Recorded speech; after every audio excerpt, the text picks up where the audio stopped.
اس حدیث کا اطلاق اس پر نہیں ہوگا۔ اب دوبارہ ہاتھ سے نکلا ہے، صاف نظر آتا ہے کہ عربوں میں تو دم ہے ہی نہیں، تھوڑے سے دم خم کا امکان تھا عراق کا، اس کا جو بھوکس نکالا ہے اگلا پچھلا کھایا پیا جیسا اور دوسرا 3 ٹکڑوں میں تقسیم کیا ہے، اس کی اپنی حماقت بھی اس میں شامل ہے، مالی عالمی سازش شامل ہے، سب کچھ ہے۔ یہ میرا اس وقت کا موضوع نہیں ہے۔ عالم عرب میں کوئی ملک ایسے نہیں ہے کہ یہ کر سکے۔ خراسان کے علاقے سے فوجیں جائیں گی جو ایلیا کو دوبارہ حاصل کریں گی، یخرجو من خراسان رایات سود فلا یمدها سیون، کوئی سیل کا رخ نہیں پھیر سکے گی حتیٰ تم سبب ایلیا، یہاں تک کہ وہ رایات سود جو ہے وہ سیاہ جھنڈے ایلیا میں جا کر نصب ہو جائیں۔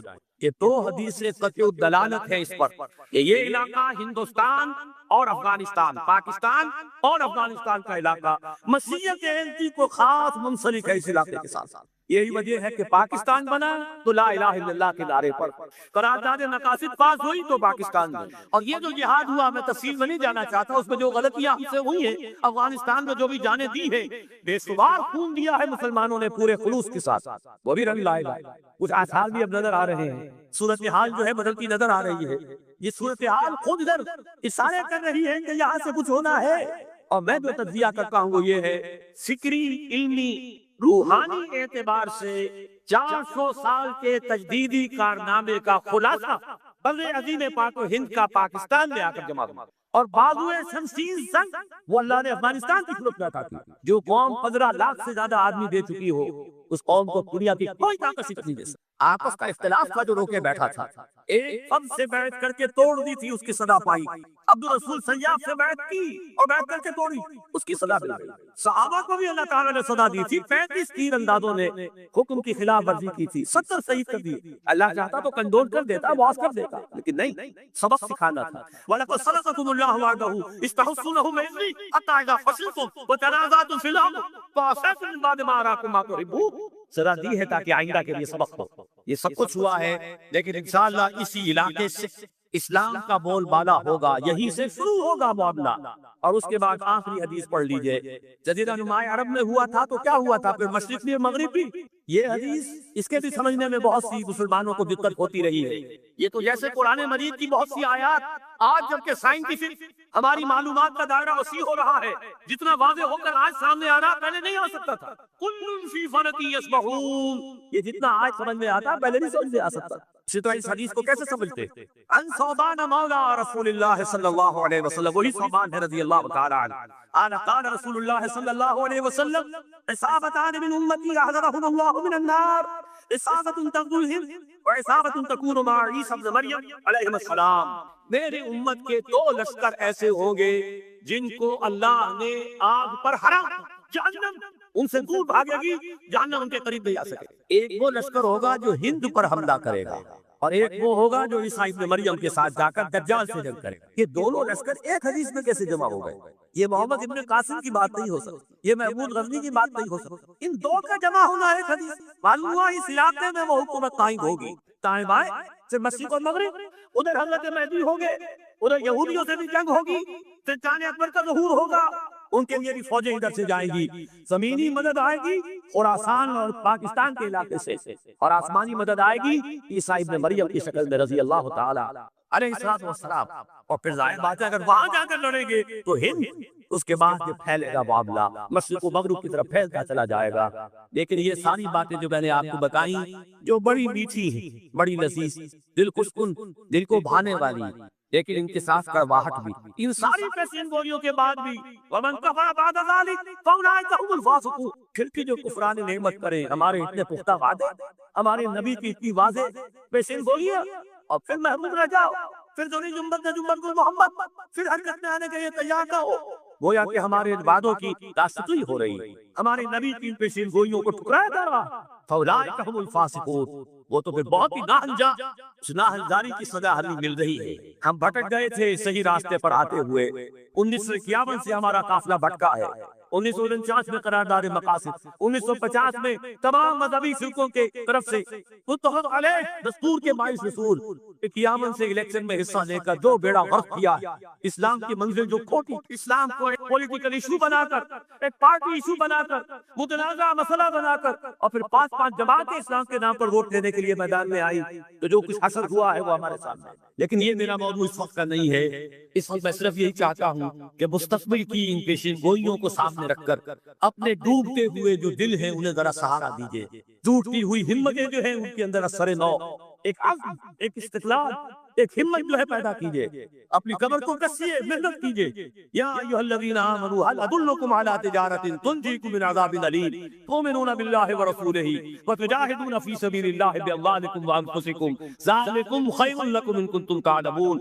اس کے لیے کمر کسنی ہے، وہ سرائے سینہ تو ہے ہی ہے وہاں کو، ان کا قرآن جو ہے وہ تو نازل ہوا تھا سرائے سینہ، حضرت موسیٰ علیہ السلام کو جو دیے گئی تھی تورات کو سرائے سینہ میں دی، پھر فلسطین سارا اٹھتا ہے، شام سارا اٹھتا ہے، عراق پہلے کہتے تھے سراغ تک ہمارا، اب کہتے نہیں دجلہ تک، تاکہ جو دوآبا ہے وہاں پر جو بہت ہی زرخیز علاقہ ہے، دجلہ اور فرات کے درمیان دوآبا، وہ بھی سارا ہمارا، نیچے اتریے شمالی حجاز ہمارا انکلوڈنگ مدینہ، ہمارے 3 قبیلے یہاں تھے جہاں سے کہ محمد نے ان کو نکالا تھا سلفا، خیبر یہاں تھا جہاں سے جو اکھاڑ کر پھینکا تھا، ترکی کا بھی جنوبی علاقہ ہمارا، یہ پورا علاقہ ہے، گریٹر اسرائیل یہ قائم کرنا یہ ان کا خواب۔ آب روان کبیر تیرے کنارے کوئی دیکھ رہا ہے کسی اور زمانے، ان خوابوں کو بلیک اینڈ وائٹ کے اندر لے آیا گیا تھا سن 1897 میں بیسل ایک شہر ہے سوئٹزرلینڈ میں، جہاں ایلڈرز اور ڈیزائن جمع ہوئے تھے یہودیوں کے بڑے چھوٹی کے اور پروٹوکول کو انہوں نے مرتب کیے تھے، اس نے اپنا ادب بنایا تھا گریٹر۔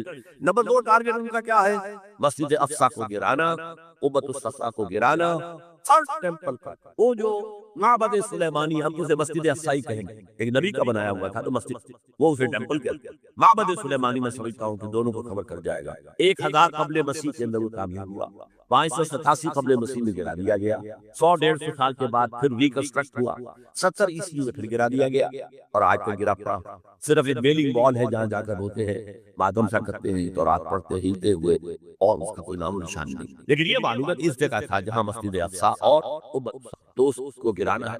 اور نمبر 3 پوری دنیا کو اپنے مالیاتی استحصال کے اندر جکڑ، through world bank, through multinational, through globalisation, through سب جکڑ کہ تمام دنیا جو انسان جتنے انسان ہیں دنیا میں وہ حیوان بن جائے، کام کریں کام کریں کام کریں کام کریں، اور جو کچھ کمائیں اس کی ملائی ہم سود کی شکل میں کھینچتے چلے جائیں، ساتھ اس کے لیے چھوڑ دیں تاکہ پیے تاکہ اگلے دن بھی کام کر سکیں۔ یہ ان کا فلسفہ ہے۔ طالبوت میں لکھا کہ در حقیقت انسان تو صرف ہم ہیں، باقی جتنے انسان ہیں، جینٹائلز بھی کہتے ہیں ان کو، گوئمز بھی، یہ انسان نما حیوان ہے، یہ حیوان ہے، انسان نہیں، شکلیں انسانوں کی ہے۔ اور جیسے کہ حیوانات کو استعمال کرنا انسان کا حق ہے، بیل کو ہل کے اندر جوتتا تھا کہ نہیں، اب ٹریکٹر آ گئے تو دوسری بات ہے، گھوڑے کو ٹانگے میں جوتتا تھا کہ نہیں، اب ٹیکسی میں چل ٹھیک ہے، لیکن کہیں کہیں تو تالی چلتا، کہیں تو انسان بھی جوتے ہوئے ہیں۔ ہندوستان میں تو وہ سائیکل رکشا چل رہا ہے۔ بہرحال ظاہر بات ہے کہ جس طرح تم نے ان حیوانوں کو استعمال کیا، ہمارا حق ہے تمہیں استعمال کیا۔ البتہ جیسے تم تانگے کے اندر جس گھوڑے کو جوڑتے ہو، شام کو جو کما کر لاتے ہو، تھوڑا حصہ اسے بھی دے، وہ دانا نہیں ڈالو گے، کچھ چارہ نہیں ڈالو گے تو اگلے دن کیسے کام کریں؟ اسی طرح ہم بھی تمہیں بنا دیں گے حیوان، اور تم کام کرو گے کام کرو گے کام کرو گے، جو کچھ بنے گا، جو پروڈکشن ہوگی، اس میں سے کچھ حصہ تمہارے لیے چھوڑ دیں گے، بلائی اور پکڑ کی۔ کیا ضرورت ہے جا کر حکومت کریں؟ جہاں بھی حکومت کریں گے وہ تمہیں ماریں گے، تم انہیں مارو گے، کیا فرق؟ یہ 3 خواب ہیں یہود کے، اور اب یہودیوں کے اعلی کار ہیں اس وقت عیسائیوں میں سے بالخصوص پروٹیسٹنٹ۔ اسی لیے ایک اصطلاح میں نے 12 بتائی، west white Anglo Saxon Protestant. West جو ہے وہ بھیڑ کو کہتے ہیں، وہ کٹ جاتی ہے کہیں وہ سوج جاتا ہے آدمی، وہ ویسٹ جو ہے WAST white Anglo Saxon Protestant, یہ سب سے بڑے آلے ہیں۔ اور ان میں سے بھی بالاخص، ایک تو میں نے بالخصوص کا، ایک بالاخص ایونجلسٹ، یہ جو ایک عظیم تحریک ہے امریکہ کے اندر، انجیل کو اور انجیل کی پیروی، اور انجیل جو ہے اس کا تو بیشتر حصہ تو یہودیوں سے متعلق ہے، تو بڑا چھوٹا سا حصہ ہے نیو ٹیسٹمنٹ، لہذا وہ یہودیوں کی اب بالادست یہودیوں کی حصت اور یہودیوں کا مقام دلوں کے اندر دوبارہ پتا ہوگا۔ یہ ہے تو سمجھئے امریکہ sole supreme power on earth, SSP sole supreme power on earth, ایک طرف تو یہ ہے، دوسری طرف EU۔ And what is EU؟ European Union اصل میں ہے کیا؟ Revival of the old Holy Roman Empire. یہ ہے کہ جو کیتھولکس ان کا خاص یہ ہے کہ ہم ایک کیتھولک ریاست قائم کریں فلسطین کے اندر. ہمارا عیسیٰ یہاں پیدا ہوا، یہاں پلا بڑھا، یہاں پر اس نے واس کہے، یہی پر اسے سوری دی گئی. ہمارا علاقہ یہودی تو کہیں بہت پرانے دور کے باتیں کر رہے ہیں، اس مصر تو ہمارا معاملہ علاقہ ہمارا. یہ آپس کی کنٹروورسی ہے کیتھولکس کی اور پروٹیسٹنٹ. فائنل کروسیڈ، آخری کروسیڈ اب دوبارہ آئے گا. پہلا آیا تھا، پہلا 1000 سال ختم ہوا، سیکنڈ ملینیم شروع ہوا کروسیڈ.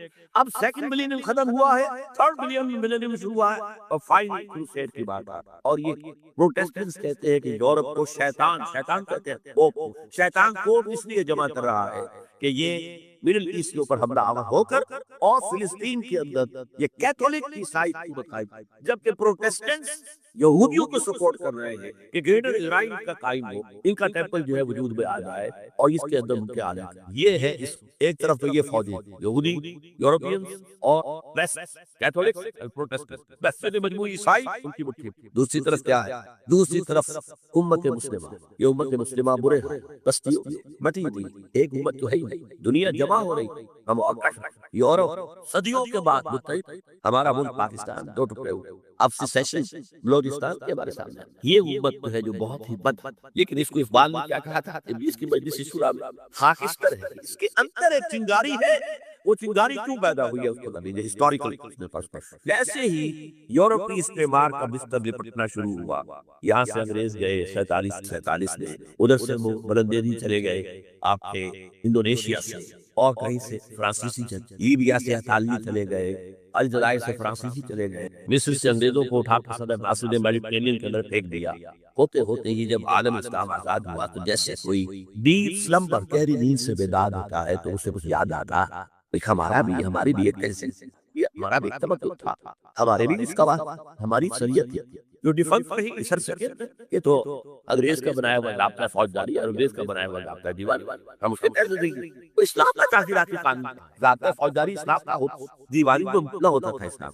یہ جو ایک ہی وقت میں انڈونیشیا سے لے کر اور عرب ممالک تک ایک ہی جذبہ اٹھا، اسلام کو زندہ کرو، زندہ from nearly the middle of the ناسٹ. بسجوی پارٹی انڈونیشیا، جماعت اسلامی ہندوستان، فدائیین اسلام ایران، الاخوان المسلمون مصر سے پورے عالم عرب، سعید نورسی ترکی. یہ تحریک ایک ہی، ان میں جذبہ پیدا ہوا کہ اسلام کو ہم قائم کریں. ان تہذیبوں نے، ان تحریکوں نے ایک چیز بہت عام کر، اللہ کا بہت عام، وہ تصور اب چلا گیا. کچھ لوگ جو ہیں بہت ہی دقیانوسی لوگ لے کر بیٹھے ہوئے، لیکن جو بھی ذرا تعداد جس کے اندر تھوڑی سی اندر ایلومینیشن آ گئی ہے، وہ جانتا ہے اسلام صرف مذہب نہیں، دین ہے، مکمل نظام زندگی ہے.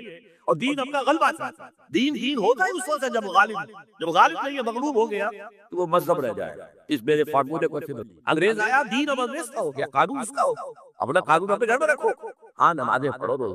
مذہب اسلام we are ready to recognize. دین اسلام. دیکھیے آج یہ چیز اپنے کلائمیکس کو پہنچ، آج سول سپریم پاور آن ارتھ امریکہ کہہ رہا ہے دین اسلام اسے ہم ختم کر کے رہیں گے، کچل کر رہے ہیں. مذہب اسلام اسے ہم امبریس کر رہے ہیں. اور میں کہتا ہوں کہ جب وہ کہتا ہے کہ ہم اسلام کو دشمن نہیں ہے تو جھوٹ نہیں کہتا، سچ کہتا. وہ کیسے؟ دیکھو تم نے امریکہ آئے، تم نے ہمارے چرچ شریف اور مسجدیں بنا لی، ہم نے کوئی اعتراض کیا؟ یو پرچیز سینیگوگ، یہ ہندو کی عبادت کا ہے، انہوں نے مسجد بنا لیا، ہم نے کبھی روکا؟ تم نے افرو امریکنز کو مسلمان بنا لیا، ہم نے اعتراض کیا؟ تم نمازیں پڑھتی ہو، ہم نے روکا؟ تم نے ساری سینٹرز بنائے، ہم نے روکا؟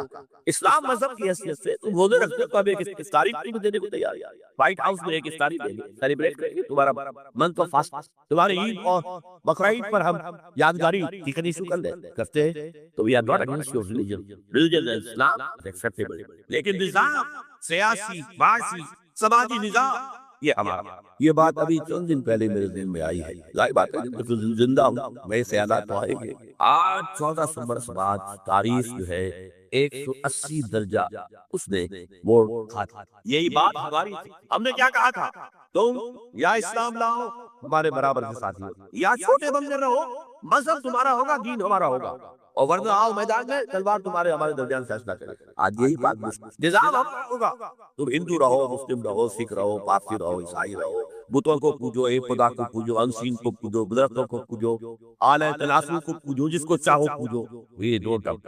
کوئی تہوار بناؤ، اپنے کوئی اعتراض نہیں، لیکن نظام دی پولیٹیکل سوشل اکنامک سسٹم وہ یہ بالکل یوں سمجھیے کہ 180 درجے میں تاریخ نے موڑ کھا ہم نے مان لا. یہ کانٹے میں نے کہا تھا 3 کالم کھلے سرکل گھر بن شمال، ان کا کہنا کیا تھا؟ جاؤ گے دیکھو بھائی اسلام دے آؤ، تم ہمارے برابر کے بھائی ہوئی. ہم یہ نہیں کہیں گے کہ ہم سینئر ہیں تم جونیئر ہو، ہمارے حق زیادہ ہے تمہارے.